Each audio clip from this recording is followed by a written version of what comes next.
Hello, it's miss Sreelatha Jayachandran. നമ്മൾ ഇന്നിവിടെ പറയുന്നത് എന്താണെന്നറിയാമോ? നമ്മുടെ ആറ്റുകാൽ പൊങ്കാലയുടെ വിശേഷങ്ങളാണ്. സൗണ്ട് കുറച്ച് പ്രശ്നമുണ്ട്, ഒന്നും ചെയ്യാൻ പറ്റില്ല, നമുക്ക് സ്വാഭാവികമായിട്ട് വരുന്നൊരു കാര്യമാണ്. എല്ലാവരും ഒന്ന് ക്ഷമിക്കുക. ഓക്കെ, അപ്പം നമ്മുടെ ചാനൽ സബ്സ്ക്രൈബ് ചെയ്തിട്ടില്ലാത്തവരുണ്ടെങ്കിൽ ഒന്ന് സബ്സ്ക്രൈബ് സപ്പോർട്ട് ചെയ്യണേ. അതുപോലെ ലൈക്ക് ചെയ്യാനും ഷെയർ ചെയ്യാനും മറക്കല്ലേ.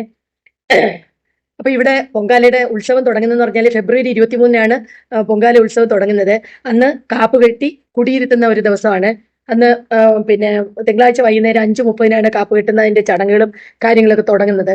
പിന്നെ ഫെബ്രുവരി 25-ന് എന്ന് പറഞ്ഞത് കുത്തിയോട്ടത്തിന്റെ വ്രതാരംഭമാണ്.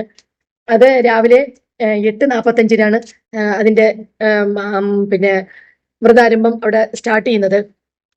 കുട്ടികളെയൊക്കെ കൊണ്ടിരുത്തുന്നതും അങ്ങനെയുള്ള ചടങ്ങുകളും കാര്യങ്ങളും ഒക്കെ. അപ്പം ഞാൻ മെയിൻ ആയിട്ടുള്ള കാര്യങ്ങൾ മാത്രമാണ് പറഞ്ഞു പോകുന്നത്. അല്ലാതെ നമുക്ക് എല്ലാവർക്കും മറ്റേ പൊങ്കാല വിശേഷമൊക്കെ കിട്ടും. ഇത്തവണ ചെറിയൊരു വ്യത്യാസം പൊങ്കാലയുടെ അന്നത്തെ ദിവസം ഉണ്ട്. അതുകൊണ്ടാണ് ഞാൻ ഇങ്ങനെ ഒരു വീഡിയോ ചെയ്യാന്ന് വിചാരിച്ചത്. പിന്നെ മാർച്ച് 3-നാണ് പൊങ്കാല വരുന്നത്. പൊങ്കാല അടുപ്പുവെട്ട് ഉത്സവം എന്നാണ് പറയുന്നത്.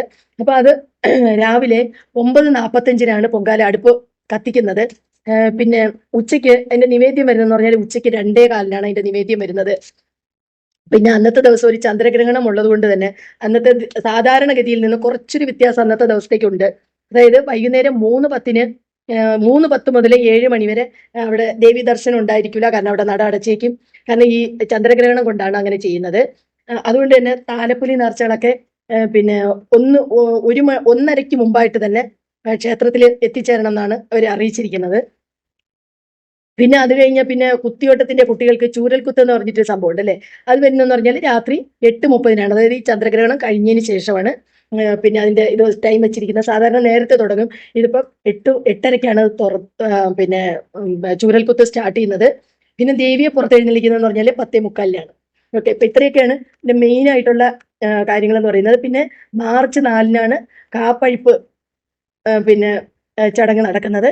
അത് ബുധനാഴ്ച രാത്രി പിന്നെ 9:45-നാണ് വരുന്നത്.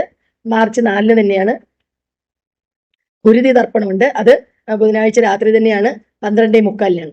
അപ്പൊ ഇത്രയാണ് ഇതിന്റെ പ്രധാനപ്പെട്ട വിശേഷങ്ങൾ എന്ന് പറയുന്നത്. പിന്നെ അവിടുത്തെ പരിപാടികളും കാര്യങ്ങളും അങ്ങനെ കുറെ കാര്യങ്ങളുണ്ട്. അപ്പൊ പൊങ്കാലയുടെ ഫുൾ പ്രോഗ്രാമിന്റെ ഡീറ്റെയിൽസ് വേണമെന്നുണ്ടെങ്കിൽ ഒന്ന് കമന്റ് ചെയ്യാം. ഓക്കെ, അപ്പൊ ഞാൻ അതിന്റെ ഡീറ്റെയിൽസ് നിങ്ങൾക്ക് അടുത്തൊരു വീഡിയോ ആയിട്ട് നമുക്ക് ചെയ്യാം. അപ്പൊ തൊണ്ടയ്ക്ക് നല്ല പ്രശ്നമുണ്ട്, എന്നാലും എല്ലാവർക്കും ഞാൻ പറഞ്ഞതൊക്കെ മനസ്സിലായി കാണുമെന്നാണ് ഞാൻ വിചാരിക്കുന്നത്. ഓക്കെ, അപ്പൊ നമുക്ക് പുതിയ വീഡിയോ ആയിട്ട് വീണ്ടും കാണാം. അപ്പൊ സബ്സ്ക്രൈബ് ചെയ്യാൻ മറന്നു പോയിട്ടുള്ള ആരെങ്കിലും ഉണ്ടെങ്കിൽ ഒന്ന് സബ്സ്ക്രൈബ് സപ്പോർട്ട് ചെയ്യണേ. അതിൽ ലൈക്ക് ചെയ്യാനും ഷെയർ ചെയ്യാനും മറക്കല്ലേ. നമുക്ക് പുതിയ വീഡിയോ ആയിട്ട് വീണ്ടും കാണാം. ബൈ.